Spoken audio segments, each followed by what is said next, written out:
Bonsoir tout le monde. Alors je voudrais vous faire part d'un petit témoignage. Donc en fait, aujourd'hui j'avais un examen et le sujet de cet examen c'était de montrer à quel point les tatouages et les piercings étaient devenus de nos jours une surconsommation. Alors qu'à l'époque c'était un signe de rébellion et que c'était vraiment qu'une certaine partie des personnes qui... que des personnes justement à l'époque c'était que les personnes qui voulaient revendiquer quelque chose qui se faisaient tatouer. Alors que de nos jours, c'est devenu tendance, branché, à la mode en fait. Et donc du coup, ça m'a interpellée parce que je me suis souvenu que dans la Bible, il y avait pas mal de petits passages par rapport à ça. Donc du coup, je voulais vous en faire part. Donc oui, c'est mes notes hein, que je regarde à chaque fois, ne vous inquiétez pas. Donc j'ai sélectionné plusieurs passages auxquels j'aimerais vous faire part. Le premier, c'est le psaume 24, le verset 1. Ça serait en gros pour les personnes qui ne comprennent pas forcément pourquoi tout le temps les chrétiens ils disent que les tatouages c'est mauvais, que c'est péché. Donc cette vidéo ne sera pas exhaustive, bien évidemment, il faudra que vous fassiez vous-même des recherches encore plus dans la Bible. Mais je vais essayer de vous apporter le plus de ce que moi j'ai compris par rapport à tout ça. Je suis désolée, je suis malade, le pollen, tout ça, ça va pas, donc j'ai un peu une voix bizarre, mais bon, faut pas se concentrer au son de ma voix, concentrez-vous à essayer de vous concentrer à ce que j'ai dit plutôt. Donc, Psaume 24, verset 1. À l'Éternel, la terre et ce qu'elle renferme. Donc je vais vous lire.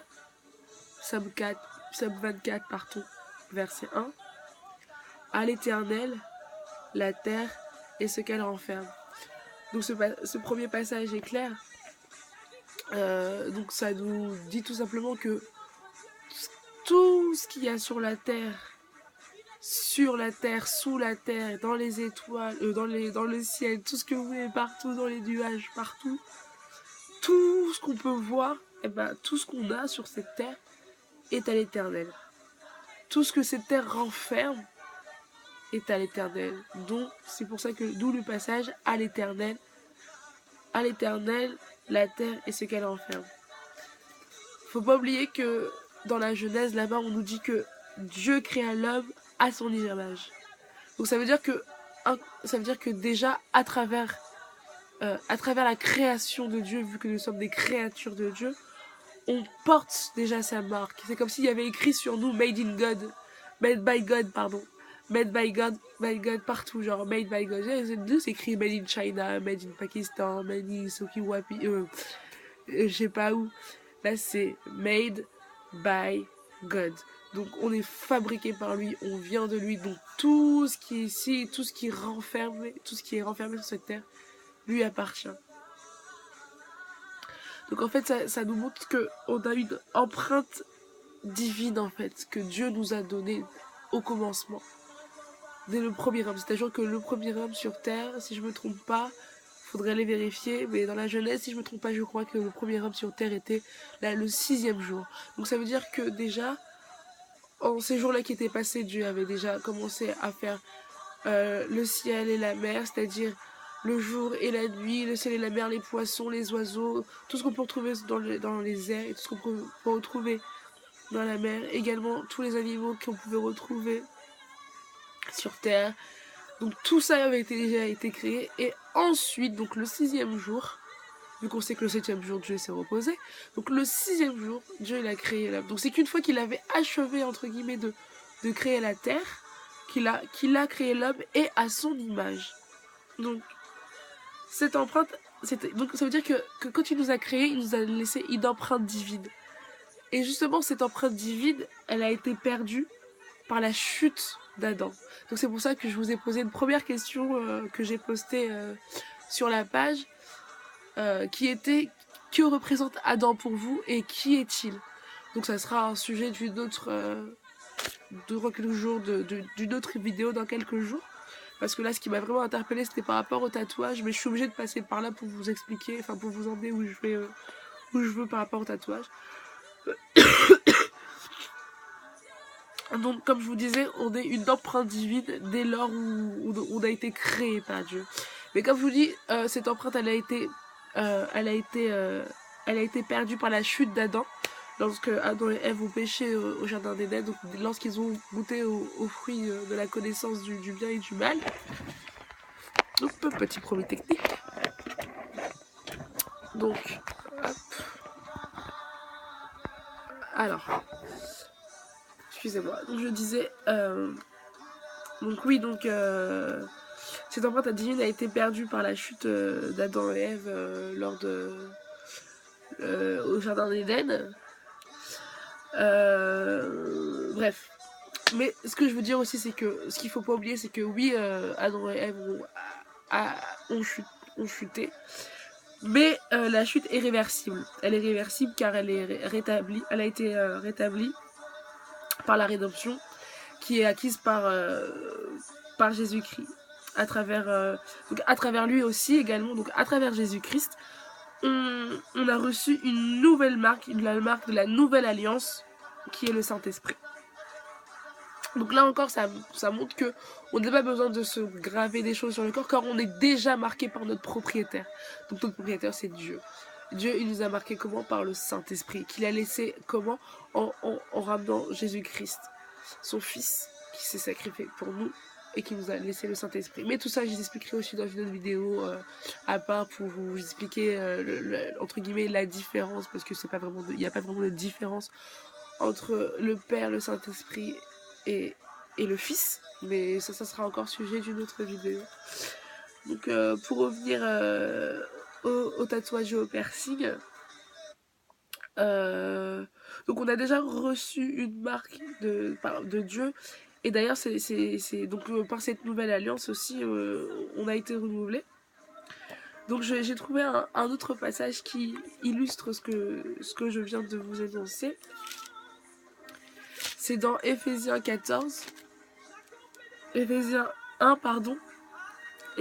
1, verset 14. Alors je vais vous le lire. En lui, vous aussi, après avoir entendu la parole de la vérité, l'évangile de votre salut, en lui, vous avez cru et vous avez été scellés du Saint-Esprit qui avait été promis, lequel est un gage de notre héritage pour la rédemption de ceux de Dieu. C'est acquis à la louange de sa gloire. Donc je vais relire ce passage qui est très très important. Donc là, ce passage montre bien qu'on est scellé du Saint-Esprit, qu'on n'a pas besoin d'une autre alliance, qu'on n'a pas besoin d'être scellé par autre chose que par les parents. On n'a pas besoin de tatouage, entre guillemets, parce que lorsqu'on porte un tatouage, c'est une autre alliance. C'est là que j'essaie de vous expliquer. C'est une alliance qu'on scelle avec un autre esprit que le Saint-Esprit. Donc c'est pour ça que je vous rappelle, que la Bible nous rappelle que, donc Éphésiens 1, verset 14, en lui, vous aussi, après avoir entendu la parole de la vérité, l'évangile de votre salut, en lui, vous avez cru et vous avez été scellés du Saint-Esprit qui avait été promis, lequel est un gage de notre héritage pour la rédemption de ceux que Dieu s'est acquis à la louange de sa gloire. Amen. Ce passage, il est très beau parce que déjà, il nous rappelle que il nous rappelle plusieurs choses. La première, c'est que on a entendu la parole, on l'a acceptée, on a cru en cette parole. Donc forcément, on a cru qu'on a été scellé par le Saint-Esprit, qui nous avait déjà été promis auparavant. Donc cette alliance, elle avait déjà été promise.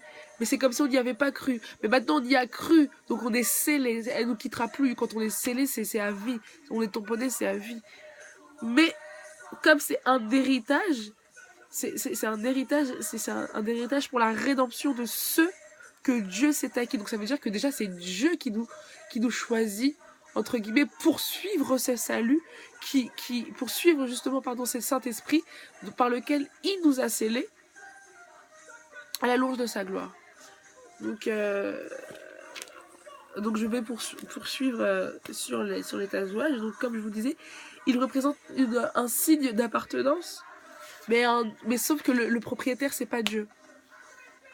Donc le port d'une marque corporelle, donc le tatouage, ou les tatouages, les scarifications, comment ça s'appelle aussi la starification, je crois que ça se dit.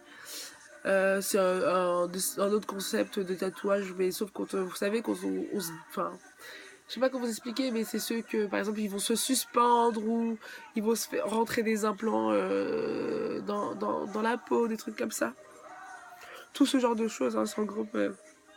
Donc tout ça, ce sont des signes d'appartenance. Et d'ailleurs, il faut savoir que à l'époque étaient marqués au fer rouge les bétails et les esclaves.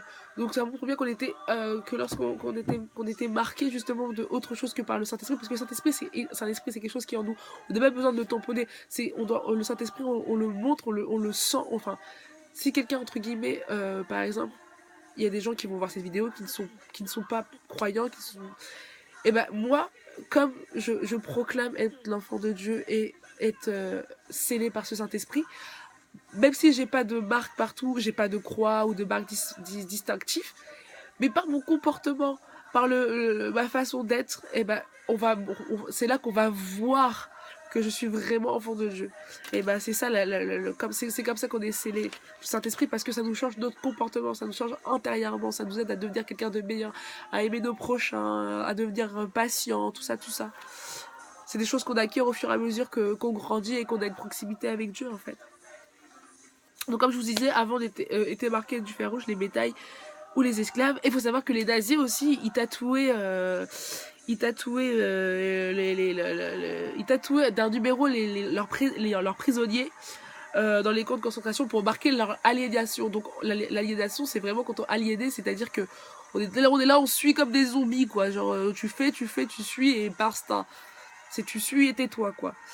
Et donc c'est vraiment à cause de cette appartenance-là que Dieu ne peut pas permettre qu'on ait des tatouages, parce que ça nous porterait à confusion, parce que entre ce qu'on aura choisi de graver sur notre peau et cet esprit justement par lequel on a été scellé, euh, au final, qu'est-ce que notre chair va choisir? Et notre chair va forcément choisir ce qu'elle a voulu décider sur elle, parce que c'est joli, c'est tendance, c'est esthétique, c'est à la mode, tout le monde a des tatouages, c'est dingue d'avoir des tatouages, les icônes tous les icônes entre guillemets, toutes les célébrités maintenant ont des tatouages, que ce soit dans le domaine sportif, les footballeurs, avec leur corps de rêve, vous savez, vous, les filles, on kiffe les tablettes, Nani, les beaux bras, Nani, quand on voit un beau bras et tout, le gars il est là, il a fait son tatouage, tu dis, ah c'est swag, c'est swag, mais en fait pas du tout, ma soeur, vraiment pas, on se trompe, et c'est comme ça que c'est comme ça que l'ennemi nous trompe en fait, c'est par ces confusions là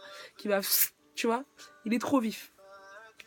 Et donc c'est par tout ça que c'est à cause de tout ça que tu ne peux pas permettre les tatouages, parce qu'en fait tout simplement nous on peut trouver ça futile, mais c'est dans la futilité que l'ennemi se cache en fait, vraiment. Donc donc toute indication corporelle, elles sont interdites, et même si tu te graves sur ton corps des passages, toute la Bible, hein, même si tu te graves toute ta Bible et tout sur ton corps, ou même si tu te graves la tête de Jésus ou tout ce que tu veux, entre guillemets, tu vas pécher. Pécher, c'est quoi? Pécher, ça veut dire qu'on a manqué son but.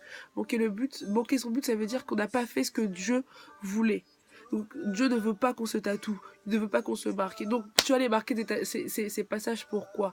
Tu vas aller marquer Jésus sur toi, pourquoi? Il ne veut pas. Il a dit que tu es scellé du Saint-Esprit. Donc, déjà, dès lors que tu acceptes sa parole, tu acceptes le Saint-Esprit, tu n'as pas besoin de signes distinctifs sur ta peau.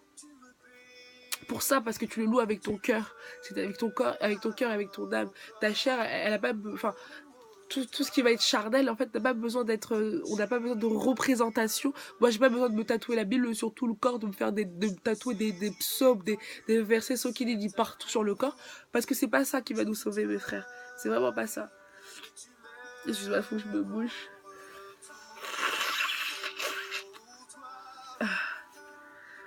Donc, comme il est dit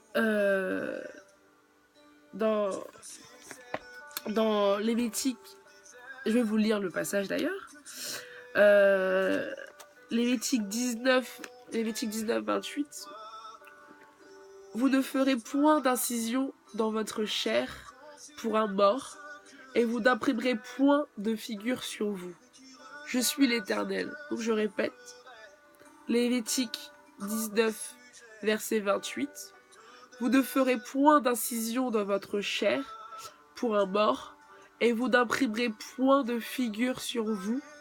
Je suis l'Éternel. Donc là, déjà, on nous dit qu'il te faut point d'incision. Donc ça veut dire scarification. Les trucs là où tu te pends, là, ce qui la scarification, ce qui dit, je sais plus comment ça s'appelle, là.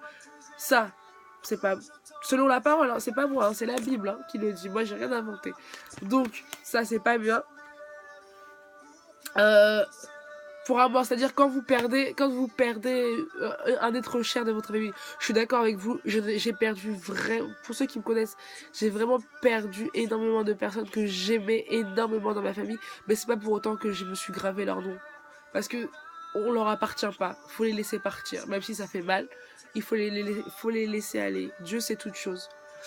Donc il ne faut pas les imprimer. Et comme il dit je suis l'Éternel. Donc cet ordre-là, il le donne parce qu'il sait la position dans laquelle il est. Il sait qu'il est Dieu.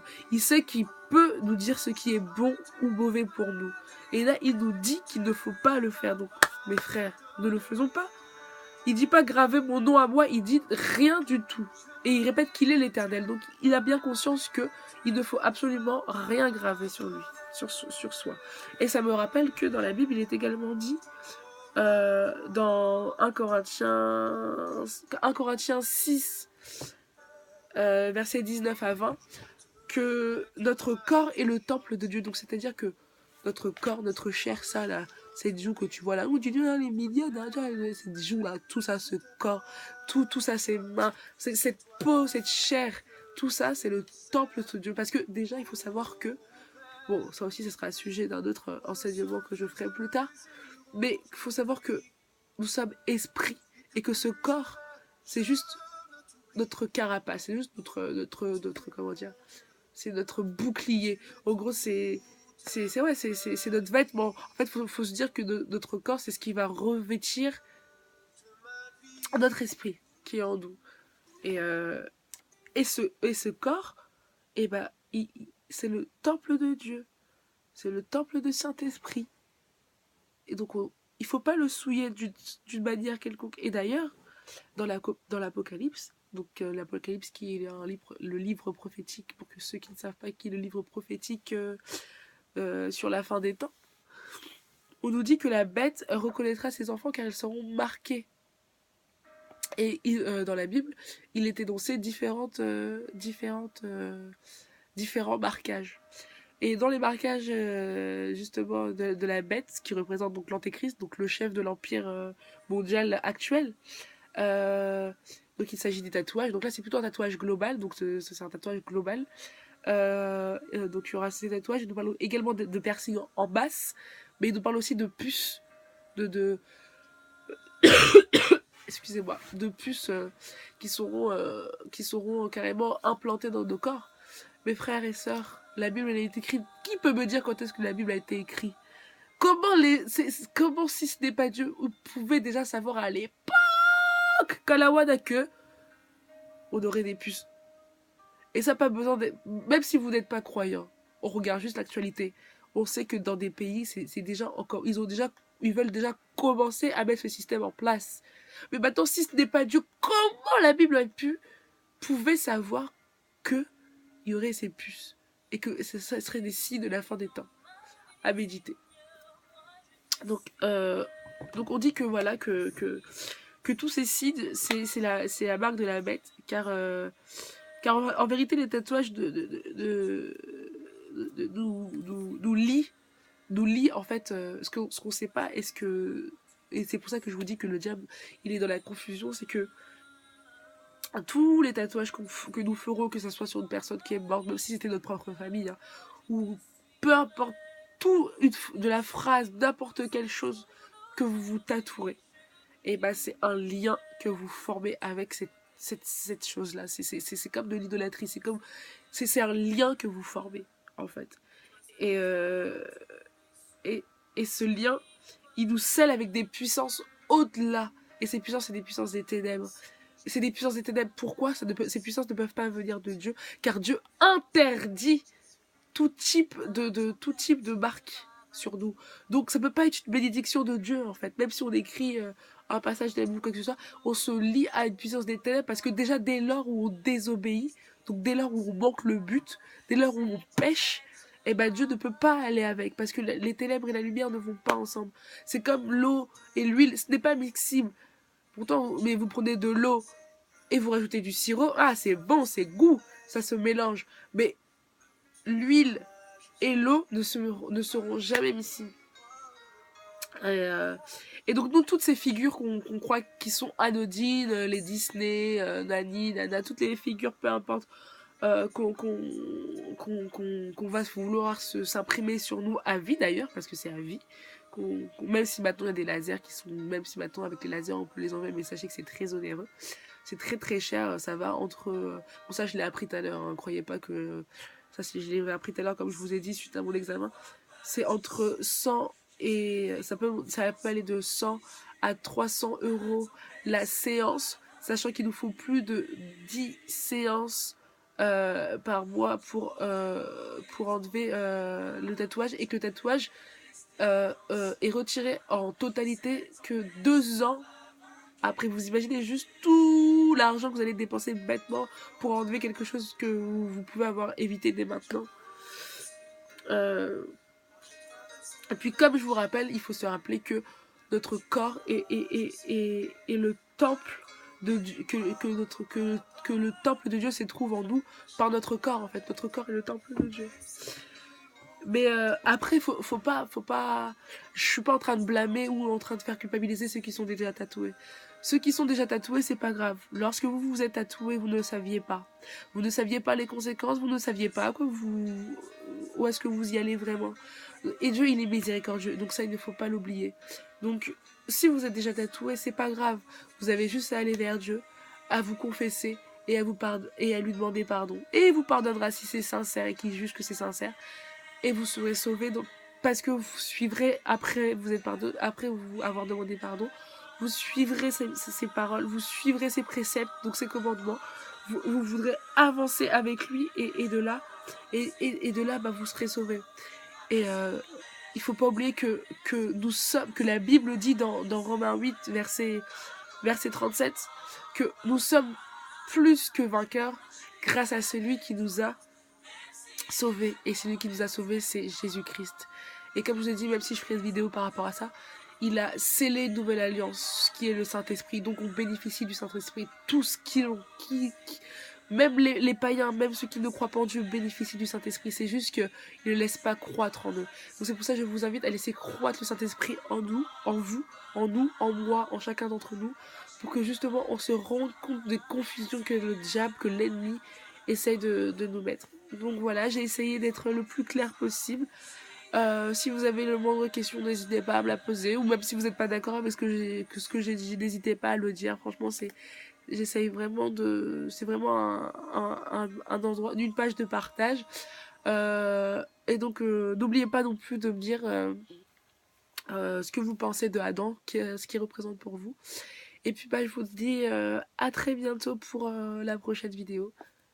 Des gros bisous, soyez bénis. Bye!